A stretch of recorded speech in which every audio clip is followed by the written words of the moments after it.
Welcome to Talented Trevor Guys. I am your host, Trevor Shelley, and today on my podcast I have...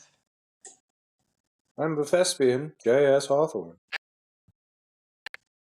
What sparked your interest in the professional wrestling industry?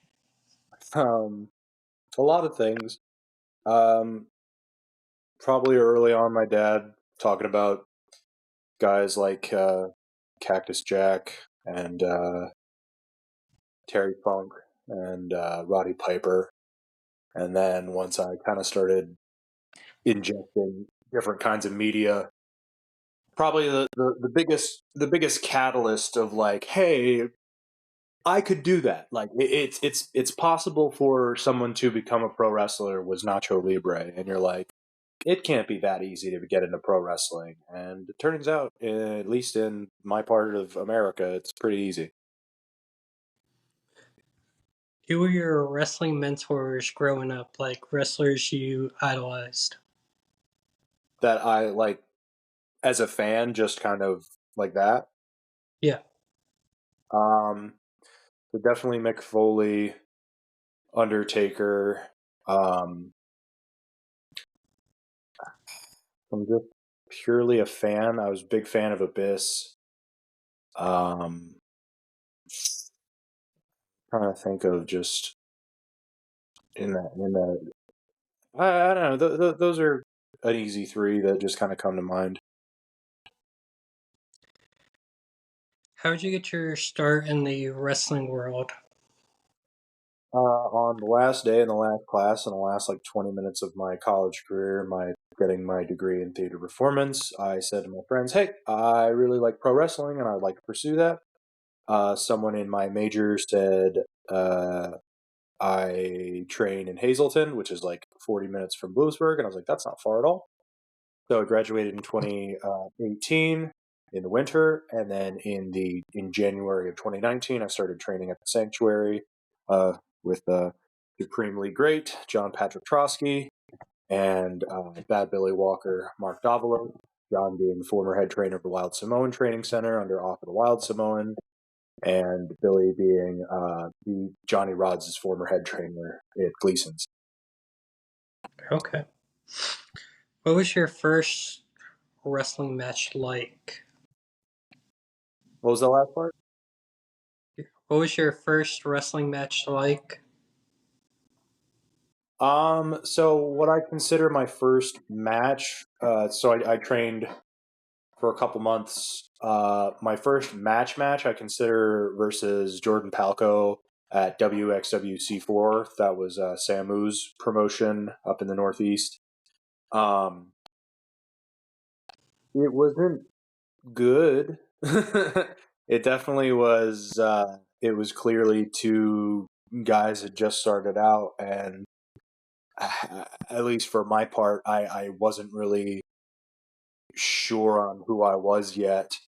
I had a few little good moments, but definitely it was clunky and not refined at all. So that was not what give it. Personally, I would have. I'm glad I had that opportunity. Incredibly grateful for it, and it was a moment of, hey, I need to really tighten up some shit before I can really start touring around and kind of putting my name out there. So it was definitely a good put your feet in the fire to actually feel what it's like to perform live in that way. What are your goals for the future in wrestling? Current goals right now, I think for me are definitely stay as healthy as possible and get I feel like I'm really getting into the ring shape that I've always wanted to be in. I'm still like the longer you wrestle, the more like injuries and physical stuff you have to deal with. So I'm definitely gonna be working more on tightening up my physique and other things like that, being more I guess TV presentable in that way. But definitely my goal in wrestling as a whole is definitely to do more international bookings. I got to wrestle in Puerto Rico this past year, so it's technically not international because I didn't need my passport and it's part of the U.S. But it was the first time I got to be flown out to wrestle, so that was very cool. So I've reached out to PSE in Thailand. I have some connection to people through my trainer in Australia that I really need to jump on. Um, I'm looking into doing stuff in Europe. But this is just a general. Hey, I have a valid passport and I'm ready to travel. So that's probably the biggest goal I have moving into this next year. Can you describe your wrestling persona or character for someone that has not heard of you or seen you wrestle before?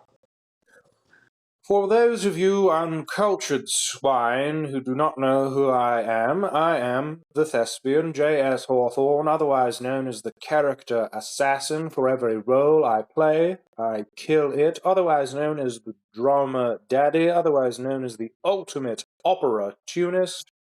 I am a man of culture, I am a man of refinement, I am a man of taste and style, and truly, whenever I do take the stage, I take such pleasure in dismantling my opponents in whatever way I see fit, whatever fits the mood, truly, whatever story we're trying to tell, that is the goal I will find. I will find my objective and I will execute it with precision. That sort of vibe. Can you share a memorable moment from your wrestling career? Oh wow. I don't know. Can you tighten that one up? Give me a bit more specific an angle to go at with that one because there's a lot of memorable moments. Like if you have faced like some people have faced like people from AEW on a dark match, or they've Sure. beat beat somebody or wrestled someone that used to be in the WWE. Sure. Oh, okay. So you want like a highlight person. So, this is kind of like a two for one. In 2022, I got to uh, have uh, I got to wrestle Ace Austin, and that's how I got the Sanctuary Championship, World Championship. Um, and so that just general that experience of kind of interacting with Austin and just that whole kind of uh, I think just the story that led up to the match and then occurring was just all those moments together. I put a highlight because normally I'll do like a yearly highlights video, but the story that went into that arc, that Ace Austin arc, all those beats in there, and then so that was all condensed in Sanctuary.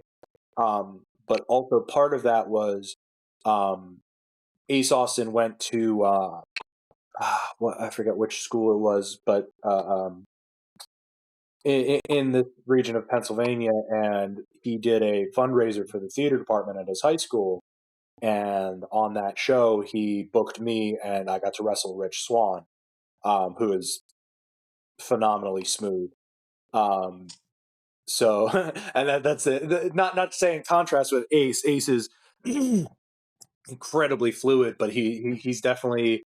I definitely got my my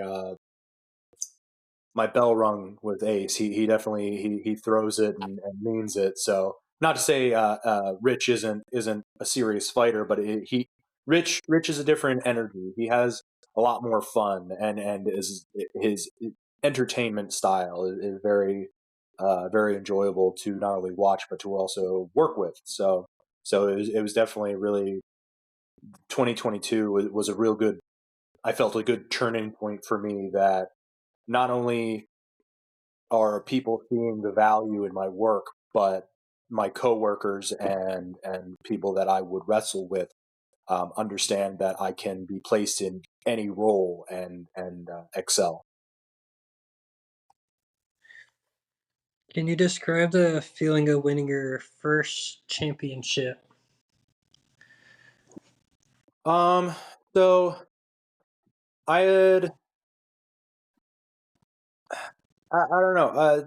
It's a weird thing. Like the first championships, like the first couple of them that weren't like you can win like the underbrand, like I could compare it to like a cruiserweight belt, or the Intercontinental is a hard one because that has its own like energy to it. But the belts that aren't the like heavyweight championship belt of a company, because like when you win the heavyweight or the world championship of a company, that means that's, hey, you are the flagship, you're the flag bearer, you're the main guy of the brand. So the first couple ones, it was nice. It felt good, and those are the kind of validating that, hey, you're on the right track, that people see potential in you, and that you can do this. And definitely, I think the first undercard belt that really made me feel a good kind of way was the Sanctuary Spotlight Championship, because clearly the Thespian and Spotlight go hand in hand. But I really got to make that physically my own, and then kind of develop it in my own way. But it wasn't until I beat PJ Savage for the Sanctuary Heavyweight Championship that one meant a lot, simply because I trained up at Sanctuary, and that's just where I started. And I it had been like three some years to get that point. Um, that was all during COVID, like that was post COVID and stuff like that, where it's like the world shut down, and I was still trying to fight as much as I could. But that belt, held by the likes of Atu and Mike Orlando, Marcy Cabrera, um, and a bunch of others. It was just like that was the Sanctuary Legacy belt, and so it felt really good that it got to be my time to be the flag bearer for that. Um, and then, of course, once they introduced the world title, and Ace got involved, then it was okay, level up, next level. And then beating Ace for that belt was really great.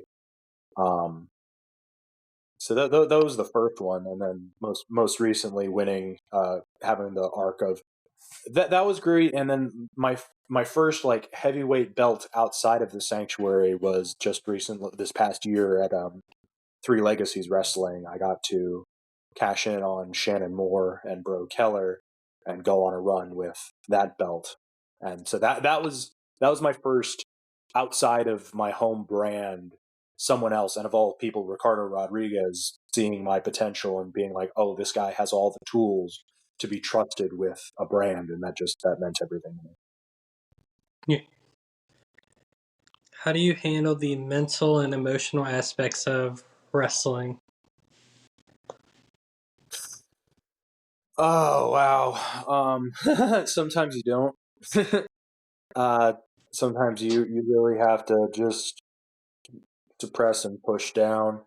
Um, it's never just wrestling that we have to deal with emotionally, um, and that's part of the tough part of, yeah, we all want to be wrestlers, but it's hard to be the professional wrestler. And then you feel this confliction sometimes when you have this emotional base, and you have this empathy within you, and you have this care that you can't bring into a professional setting, or you have to be very strategic on how it's applied in order not to dismantle any of the work you or other people have done. Um, it's definitely you have to keep your head on a swivel and keep your eyes and ears open and keep your mouth shut sometimes, but know when to speak up and when it's the most prudent to speak up.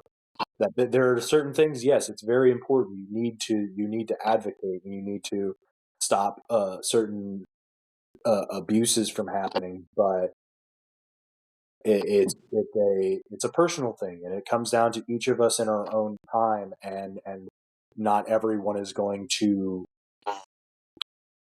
not only have experience in certain situations, but have the language to tell ourselves, not even language to talk to other people, but the language to help ourselves get through em- emotional or physical issues that we're dealing with, that are in pro wrestling, that are outside pro wrestling, that are affecting our travel or performance. So it's a case by case basis. I don't have a cure all or really anything. It's just in my experience of life, I've just seen and dealt with a bunch of things that have really helped me kind of approach it. And definitely, like, if I came into pro wrestling without my degree in theater, not only would my performance be less and who I would be in the ring would be less, but my my energy and what I bring backstage would be not, I wouldn't say completely different, but it would not be the professional that I am and I very am proud to be. And so it's a continuous game. It never stops. It's a continuous, usually new scenario with new people, and maybe it's with old people, and you have to kind of do this careful balancing act because you don't want to hurt anybody, and you've seen what happens when people try and manipulate other people, and you just don't want to have to don't even want to become that person. So it's definitely a continuous struggle. So that is what it is. All right, so we're gonna start this segment. It's called Trev Shock.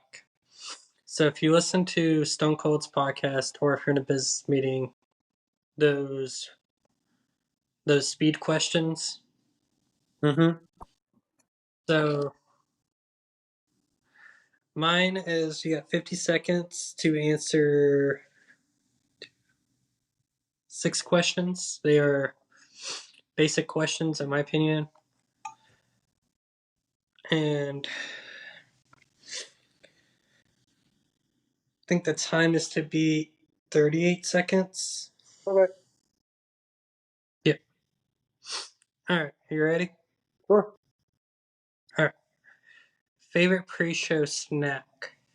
A Fig Newton, Nutrigrain kind of bar. Pre-show song? Uh, Something metal, probably Mysteria. Favorite wrestler growing up? Mick Foley. Favorite sports team? I don't have one. I watch sumo. Favorite color? Blue or black. Favorite type of music? Metal. All right, and that was Trev Shock. You beat it with 15 seconds remaining. Thanks. Let's see. What are the biggest challenges of being a professional wrestler outside of the ring? Money. that's that's just the eternal struggle. Is just uh, if you're stressed about money, then you have to work that much harder to not be stressed in the ring about it. So It's the same way with podcasting because so Spotify to like get partnership to get money off of them, you have to have like a certain amount of views per week. You have to have a yep. certain amount of listens, certain amount of hours people listen to, and I'm like, you know, I think I will accept making no money on this because I just enjoy doing this show. Um, how do you feel about the business side of wrestling and the role of promotions and shaping the storylines? So from a business perspective, I hate it because coming from especially the theater background I have, that whole professional aspect, the true professional wrestling companies are few and far between. And even as far as like AEW and WWE and any televised syndicated company, they'll always run into the issue of we, and it's a tough balance because this is the whole Jesse Ventura argument is there's no union. There's no standard across the board for protecting people. There's no HR. There's no outside of these specific companies that can afford having a whole branch of dealing with these issues. But it's truly an individualistic game of who you know gets you there, what you know and do keeps you there, and advocating for yourself and not being manipulated by a carny, and really almost carny, becoming the carny yourself to get yourself out there. And nowadays, and the business just continues to shift because of social media, and it's become less about, oh, I am the it's such a weird thing. Nowadays, people are very much interested in going viral to get the views and then be put on. And that literally all they need to do is get that one little viral bit, and then a company will be like, "Ooh, quick! Wow, they're viral. Let's put them on and get eyes on our product." And then you see nothing comes out of it. It just kind of like it peters off while it was hot for a hot second. Versus, there's much less of the organic build, I feel, for people to rally behind somebody. And it's not like it doesn't happen. It's just it seems to be not the formula nowadays. But as far as the business goes, I think there's still lots of room for improvement as far as just protecting the wrestlers on the independents outside. Because like really the part of the reason we don't have the union also is like the televised and syndicated people, they really don't need the protection as much as the independent contracted worker. And half the time, we don't even have contracts. We don't have. I've only signed like one or two W-9s for pro wrestling in my life, simply because the company wasn't legit in that way. So it's definitely there's. And I'm not a business major. I'm not a business person, but I definitely know what good business looks like as far as having been on good business shows and professional shows. And I've done crew work for some big brand companies, and I just go, this is just an indie with prestige name behind it.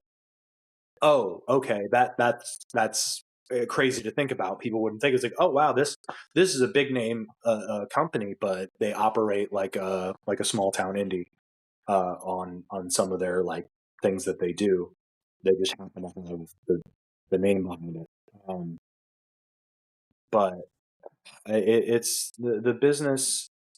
The business is getting better for a lot of like the things in the past, and people are not afraid to speak out, which is very good, very helpful for any things that go on that are not trustworthy or abusive behaviors. So that's definitely the good side of the business coming up. I don't know. That's where I'm at. If you could wrestle any legendary wrestler from the past, who would it be and why?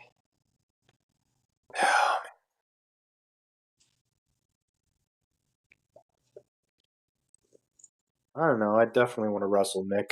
That's just Mick Foley. That's just on the bucket list. Yeah, that one. I'd want to wrestle Terry Funk. I'd want to wrestle Taker. I'd want to wrestle. There's a lot of guys I would want to. It's just like you can't not want to. Eddie Guerrero, that'd be awesome. Kurt Angle, I'd like to wrestle him. Yeah, there's too many. Yeah. If you get in a wrestling training session with any wrestler, who would you pick? Training session. Like a seminar? Oh, like a seminar. Yeah. I'd see the seminars can only do so much versus like I want to be able to sit and just pick the brain of someone just from a pure psychology standpoint. Um, and that's again, podcasts are great nowadays for interviewers sitting down and picking the brains of wrestlers. But as far as like a one-on-one, I don't know. There's definitely I want to talk to Triple H. That'd be a good one to just sit and talk with. Um, but it's again nowadays you hear so many of their opinions now out online anyway. Training session, that just makes me think of when I did leg day with Ace Austin and I couldn't walk for a week. It's like, we'll do a light leg day, and I was like, geez.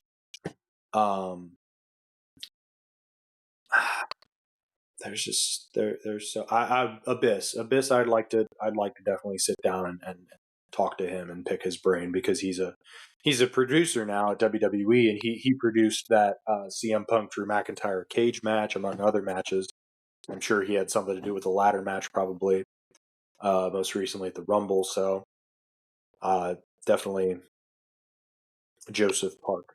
Okay. If you could have a wrestling legend as your mentor, who would you pick? William Regal. That's another one I want to pick the brain of. Absolutely, William Regal.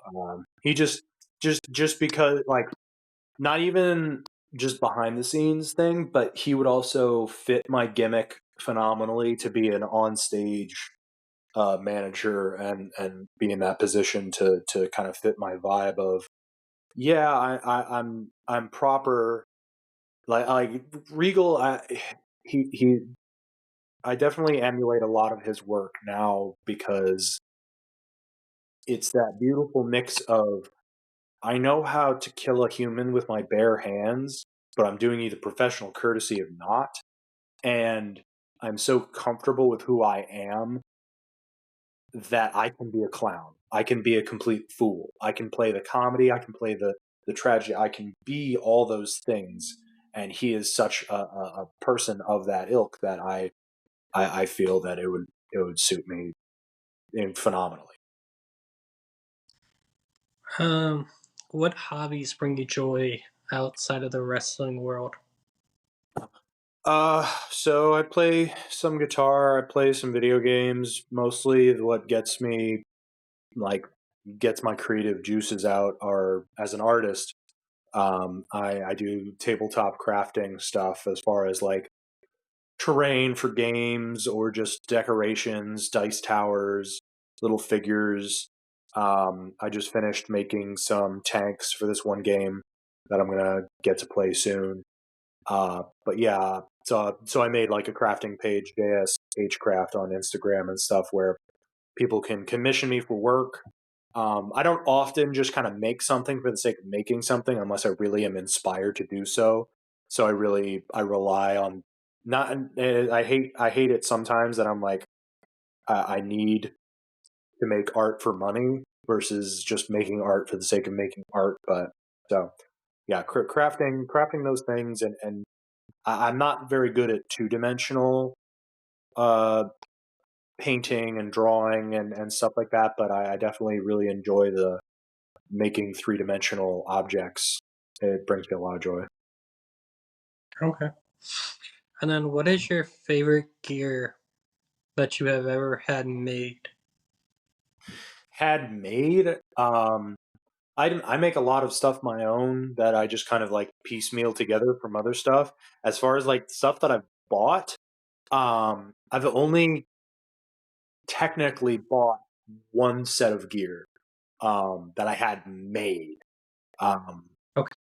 and that was, yeah, Champ City Gear made my one pair of pants and knee pads, and then I bought my boots from Ray Ace Chavaria in Mexico uh, to match those pants a bit. So those are the only ones I've bought. Everything else I've either or I'm sorry, those are the only gear I've commissioned, versus all my other gear I've bought or found that, hey, this fits my gimmick and I can play with it.